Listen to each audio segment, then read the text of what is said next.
Ok les amis, je rencontre souvent en consultation des personnes qui ont coupé les ponts avec un pervers narcissique, un parent ou un ex, et qui subissent son harcèlement en 3 étapes.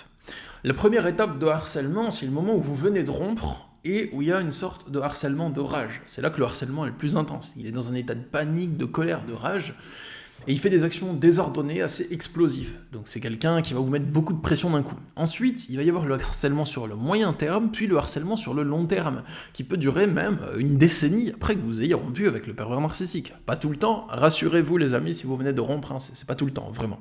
Mais ça peut arriver quand même dans de certains cas qui sont malheureusement assez nombreux. Aujourd'hui, je vais vous expliquer pourquoi le pervers narcissique vous harcèle autant, genre à ce point, après une rupture. Appeler quelquefois son ex, ok, mais le harceler jusqu'à la mort, on dirait qu'il s'arrête pas, il n'a pas de limite. Donc pourquoi il harcèle autant? Quelles sont les raisons qui motivent cela? Et préparez-vous les amis, parce qu'il va y avoir du lourd au niveau de la compréhension du fonctionnement du pervers narcissique. Je vais vous expliquer des choses que j'ai jamais expliquées de cette manière, ou que j'ai jamais expliquées tout court. Donc que vous soyez une personne qui essaye de sortir d'emprise, ou un coach avide de pomper mes connaissances pour nourrir sa chaîne YouTube, vous allez être servi. C'est parti les amis, on y va. Et pour ceux qui ne me connaissent pas, je me nomme Stan Carré, j'exerce en tant que sophrologue et coach en développement personnel depuis 2015, et l'accompagnement des personnes en relation d'emprise ou à la reconstruction, c'est un de mes domaines d'expertise. Et les amis, je suis trop content de faire des vidéos sur cette chaîne là, avec mon nouveau matériel sur YouTube, j'ai un nouvel appareil photo, j'ai un nouveau décor et tout, ça me fait trop plaisir pour faire des belles vidéos de qualité. Voilà, j'ai investi l'argent que je gagne sur YouTube, la YouTube Money, tout ça, je l'ai investi dans du matériel pour YouTube, en fait, pour vous faire des vidéos meilleures et meilleures. Donc voilà, bon, moi c'est avec grande joie. C'est pour ça que vous voyez des pubs passer dans mes vidéos, hein, c'est pour la YouTube Money, clairement, et l'argent que je gagne, je l'investis pour acheter du meilleur matériel, pour faire des vidéos avec une plus belle image, un meilleur montage, pour la chaîne Journal de bord, voilà. Ah oui, si vous le savez pas, juste dans 15 secondes on passe au sujet, mais si vous le savez pas, j'ai une autre chaîne YouTube qui s'appelle Journal de bord, vous la trouvez, il y a le lien sous cette vidéo, et c'est une chaîne où je vais parler vraiment de connaissance de soi, de développement personnel, du fonctionnement de l'esprit, des émotions, de l'intuition, de l'inspiration, tout ça. Je parle pas du tout de relations toxiques dessus. Donc si le développement perso, la connaissance de soi, l'épanouissement, c'est un truc qui vous intéresse, vous pouvez vous abonner à Stan Carré Journal de bord. Et si vous souhaitez juste de l'aide pour sortir de relations toxiques, vous pouvez rester uniquement sur cette chaîne. Bien entendu les amis, c'est ok, je différencie vraiment les deux. Alors ensuite, rentrons dans le sujet de la vidéo, je vais vous parler du harcèlement, et ensuite je vais vous donner les raisons de pourquoi il vous harcèle. Je vais vous donner plusieurs vraies raisons, vous expliquer ce qui se passe dans sa tête, hein, pourquoi il vous harcèle, quoi. À ce point, quoi. Et à la fin de la vidéo, je vous expliquerai aussi pourquoi il vous harcèle même des années plus tard. Qu'est-ce qui le pousse, genre 4 ans, 5 ans plus tard, à revenir vers vous. Donc restez à la fin de la vidéo si vous souhaitez être informé sur ce sujet-là. Donc les 3 types de harcèlement, je vais faire un petit topo dessus. Les 3 types de harcèlement, c'est d'abord le harcèlement de rage de court terme. Donc en gros, c'est vraiment quand vous rompez et que le pervers narcissique il ne supporte pas, donc il va essayer de vous récupérer. Et quand il comprend que vous avez vraiment décidé de rompre, que c'est pas une question que vous vous posez, dois-je rompre ou non, mais que vous avez vraiment pris la décision, qu'il voit qu'il est bloqué, que vous avez changé les serrures, ce genre de truc, en fait, à ce moment-là, il peut devenir violent. Il peut rentrer chez vous de force, faire des effractions, il peut squatter devant chez vous pendant plusieurs semaines de suite, vous épier, vous suivre en voiture, vous suivre jusqu'au travail, s'infiltrer dans votre travail pour vous parler, surgir de n'importe où dans la rue, il peut vous harceler en inconnu, prendre des autres numéros pour vous appeler avec le numéro de vos potes, il peut faire plein de choses, et j'ai pas tout cité, il peut crever les pneus de votre voiture, péter les vitres, appeler vos amis pour vous dire de revenir avec, enfin... Il peut faire plein de choses. Et j'ai pas cité le quart de ce qu'ils font. Hein. J'ai juste cité les exemples les plus généraux. Ensuite, il va y avoir le harcèlement de moyen terme. Donc le moyen terme, c'est que la rage et la panique vont se calmer un peu. À ce moment-là, les amis, le pervers narcissique, il va vous harceler, mais de manière un peu plus modérée. Mais c'est pas modéré en soi. Il va juste un peu plus mollo, mais comme il continue sur plusieurs mois à faire ça, en fait, ça vous use. Il veut vous avoir à l'usure. Ce qu'il veut, c'est que vous reveniez. Et quand vous allez revenir, il va faire quoi? Il va vous punir. Tout va recommencer exactement comme avant. La preuve, vous avez qu'à lui faire croire que vous êtes de nouveau acquis ou acquise. Il va se passer exactement la même chose que d'habitude. Et 3e type de harcèlement, c'est le harcèlement de long terme.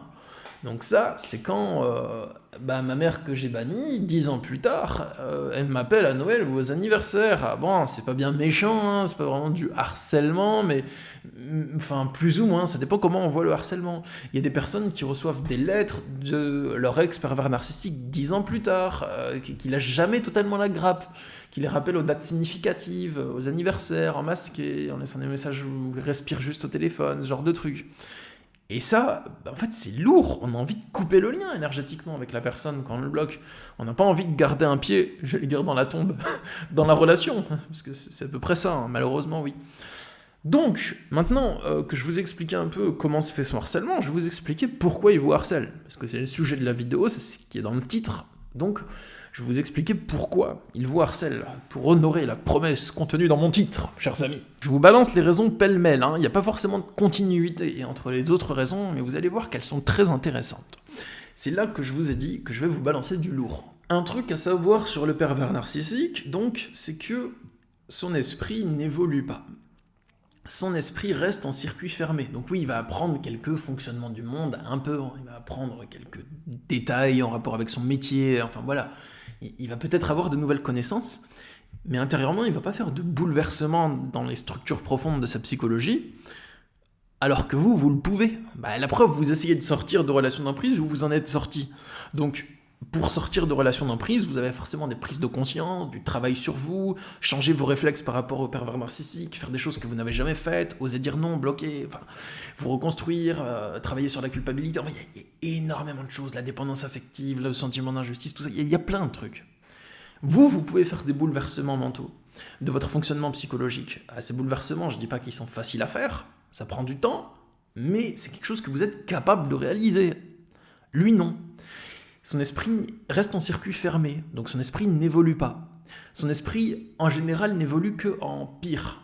Donc c'est-à-dire que il va pas évoluer lui-même. On ne dit pas qu'un pervers narcissique évolue, enfin moi c'est comme ça que je le vois, mais c'est plutôt que sa pathologie évolue en lui. Et ce n'est pas lui qui évolue. Vous voyez? Donc si j'étais à sa place, je dirais pas que c'est Stan qui évolue, mais que c'est plutôt ma pathologie qui grandit en fait dans l'esprit, qui prend plus de place et qui se développe. Donc la pathologie évolue dans la propre direction de sa pathologie. Le narcissisme, la perversion, la manipulation, il évolue là-dedans, devient de pire en pire en suivant ce modèle-là et ce chemin-là. Mais l'être humain qui est porteur de cette pathologie, la structure qui accueille cette pathologie, ne se bouleverse pas en fait et n'évolue pas. Et si je vous dis ça, pour le harcèlement, donc, c'est pour dire que le pervers narcissique reste sur ce qui a été. Pour lui, vous avez été en relation, donc vous pouvez être en relation. Il ne se dit pas, il y a quelque chose qui a changé chez ma victime. Il se dit juste, je vais pouvoir la récupérer comme je l'ai toujours fait. Vous avez été en relation, donc pour lui, cette relation, elle n'est pas finie parce qu'il ne l'a pas décidé. Et même s'il décide de vous quitter, le jour où vous refaites votre vie, il ne va pas le supporter. Et il va vouloir vous punir d'être parti. Ça, c'est tout sauf de l'amour, les amis. Quelqu'un qui veut vous punir et vous faire du mal, vous faire souffrir parce que vous l'avez quitté, et vraiment vous détruire psychologiquement pour ça, il ne vous aime pas. Ça, c'est important de le comprendre. Peut-être qu'à sa manière, il pense qu'il vous aime parce que pour lui, c'est ça aimer. Il y a quoi comme bienveillance là-dedans? Il n'y en a aucune, en fait. Détruire psychologiquement quelqu'un, quel que soit le motif, même si c'est parce que vous l'avez quitté, c'est pas ça, aimer quelqu'un, en fait. Aimer, c'est ce qu'un parent va faire quand il va éduquer un enfant et l'aider à être plus fort, à être plus joyeux, à mieux connaître les choses. Mais quelqu'un qui va te détruire, uniquement détruire, c'est pas de l'amour, ça, en fait, les amis. C'est de la haine. C'est important de le conscientiser. La haine que le pervers narcissique vous manifeste, c'est pas de l'amour. Donc ensuite, ah oui, c'est une autre raison, c'est celle de la rancune accumulée. Le pervers narcissique, il va accumuler de la rancune, et à chaque fois que vous vous comportez comme il ne l'a pas prévu, que vous faites autre chose que ce qu'il veut pour vous, il va vouloir vous punir. Et quand vous le quittez, il va avoir la méga haine, et il va vouloir vous méga punir en fait, et il veut vous détruire parce que vous avez osé lui faire du mal en le quittant. Selon lui, c'est pas ma vision des choses, c'est la sienne. En plus, le pervers narcissique, il y a un phénomène, c'est que comme il ne se remet pas en question, comme on l'a vu précédemment, et comme vous le savez probablement, si vous avez déjà vécu une relation avec un de ces êtres-là, si on peut dire, c'est quelqu'un qui va se remettre en couple, qui va idéaliser l'autre, son nouveau partenaire ou sa nouvelle partenaire, Je dis il, hein, mais le pervers narcissique, ça peut être une femme, hein, c'est juste pour un souci de vulgarisation du langage. Je ne veux pas dire il ou elle, yel ou il/elle, d'accord? Je dis il pour généraliser, mais je peux aussi parler d'une femme.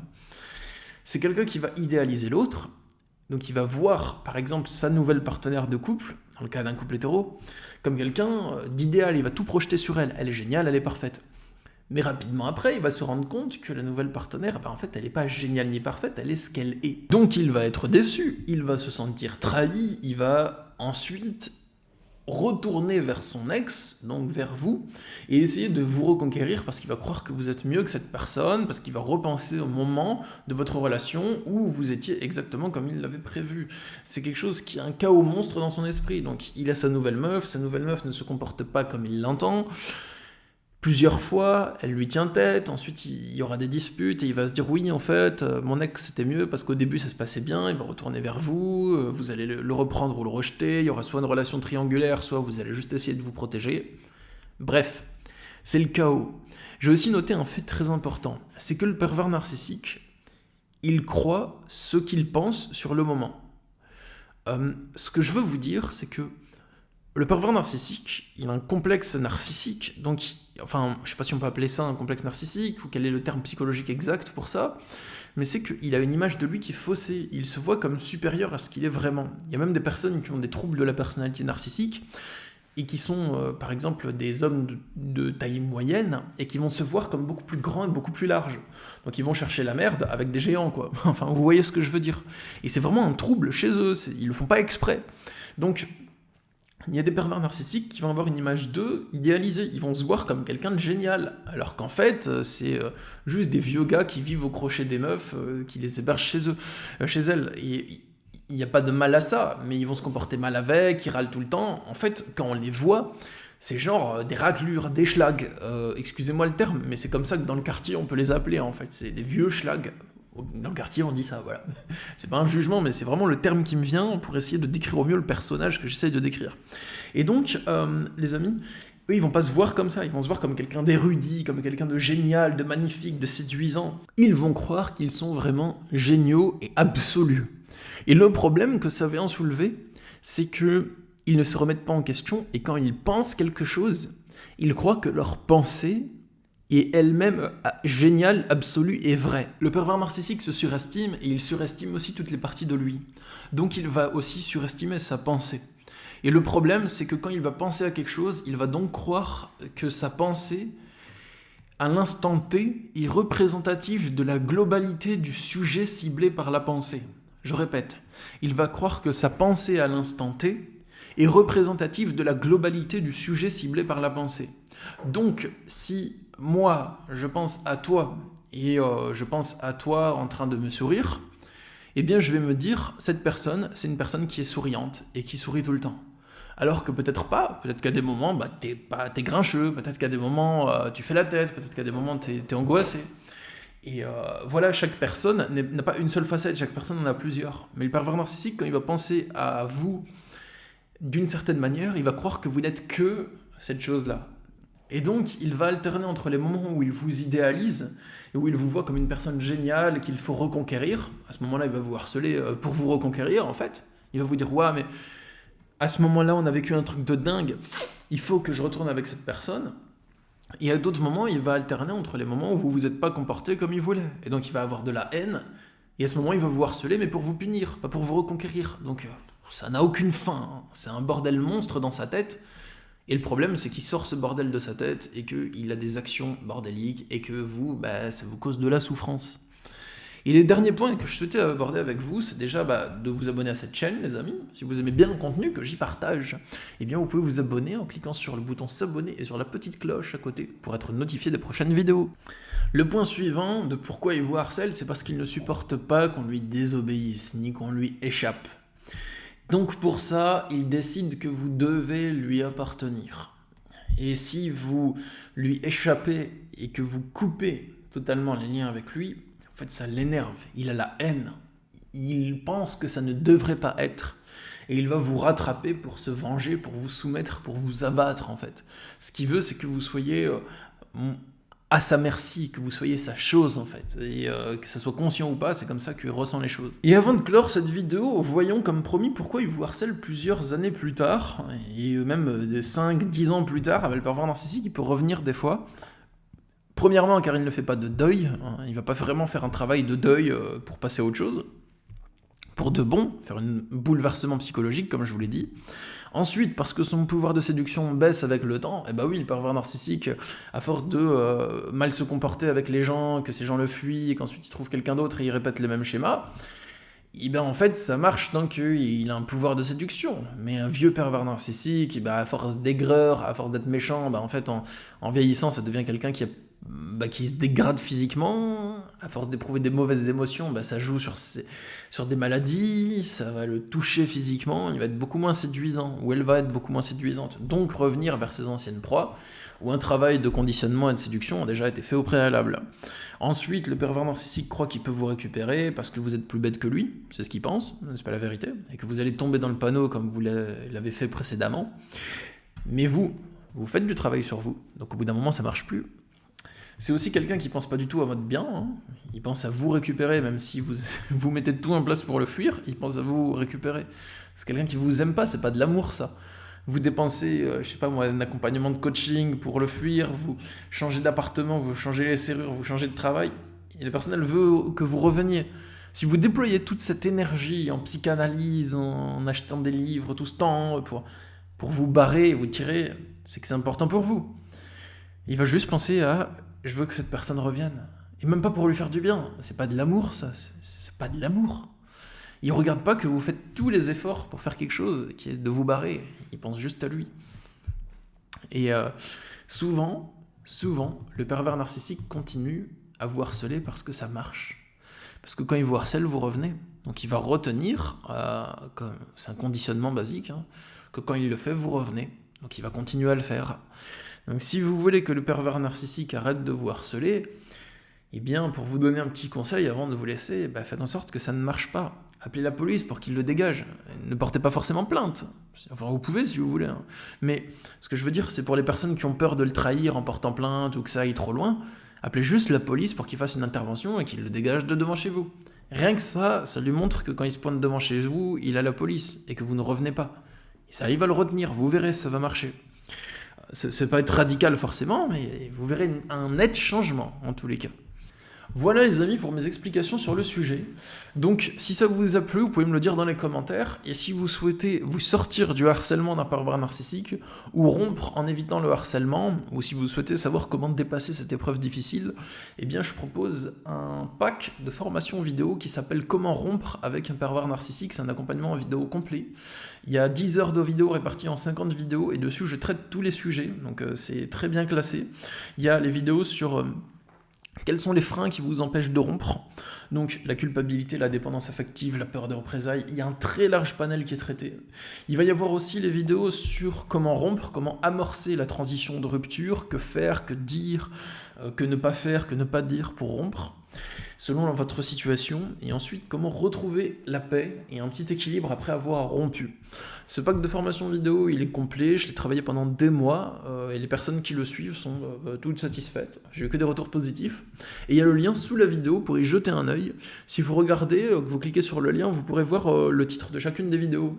Donc vous pourrez voir si le sommaire, vous estimez en avoir besoin ou pas. Et dans ce pack, je réponds aux commentaires que vous laissez sous les vidéos, si vous avez des questions ou besoin de soutien pendant ce temps. Moi je vous dis à bientôt pour de prochaines vidéos. Et je vous envoie plein d'amour, d'énergie positive et de courage pour dépasser ce que vous vivez dans votre vie, quoi qu'il en soit. Au revoir les amis, à bientôt.